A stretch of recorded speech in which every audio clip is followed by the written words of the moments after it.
તો finally મારણનું release પહેલાંનું market કેટલું ઠંડુ છે, કેટલું ગરમ છે, એના પર આપણે ચર્ચા કરીએ છીએ. એડવાન્સ બુકિંગનો શું હાલ છે અને શું લાગે છે આ ફિલ્મનું ક્યાં જઈને અટકશે અથવા તો કેટલી ચાલશે, એના વિશે વાત કરીએ. હું તમને પહેલાં સમય આપી દઉં. ભારતીય સમય 29 જુલાઈ, ભારતીય સમય 29 જુલાઈ બપોરના 2 વાગ્યા સુધીનો રિપોર્ટ છે. બરાબર. હવે જો 3 દિવસનું એડવાન્સ બુકિંગ ઓપન થયું છે, 30 જુલાઈ, 31 જુલાઈ અને 1 ઓગસ્ટ.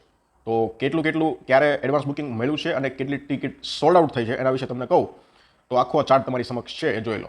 30 જુલાઈ 521 ટિકિટ ગઈ છે, 1,16,000 રૂપિયાનું કલેક્શન એડવાન્સ બુકિંગથી આવ્યું છે 30 જુલાઈનું. 31 જુલાઈ 288 ટિકિટ ગઈ છે, 63,000નું ગ્રોસ આવ્યું છે. 1 ઓગસ્ટે 329 ટિકિટ વેચાણી છે અને 77,000 રૂપિયાનું કલેક્શન આવ્યું છે.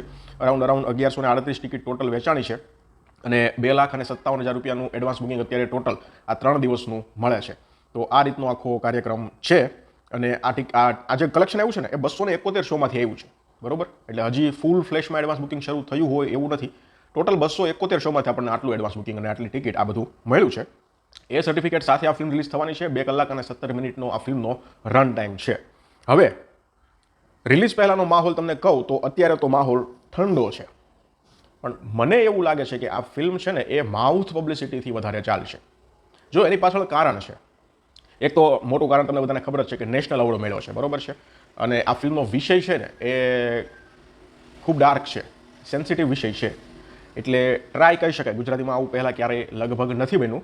હા, એક જગત આવી હતી પણ એ કેસ આખો અલગ હતો. અહીંયા તો આ વિષય છે પ્લસ નેશનલ એવોર્ડ મળેલો છે, આ એક ફાયદો છે. અને પ્લસ અભિષેક જૈનને ફિલ્મ બનાવેલી છે એટલે એક વધારે એક છે અંદરથી કે કાંઈક હશે. તો આ રીતના કારણો છે એટલે હું કહું છું કે માઉથ પબ્લિસિટીનો લાભ આ ફિલ્મને મળવાના ચાન્સ વધારે છે. કદાચ પહેલાં 3 દિવસ, પહેલાં 5 દિવસ, પહેલાં 10 દિવસ આ ફિલ્મનું બોક્સ ઓફિસ કલેક્શન કદાચ નબળું ગયું, પણ રિવ્યૂ સારા આવ્યા તો પછી માઉથ પબ્લિસિટીના લીધે આ ફિલ્મ આખો ઓગસ્ટ મહિનો પાર કરી જશે.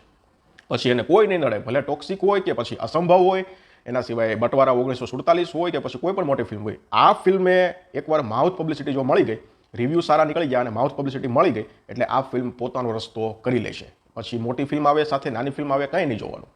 એટલે આ એક વસ્તુ મને અત્યારે લાગી રહી છે.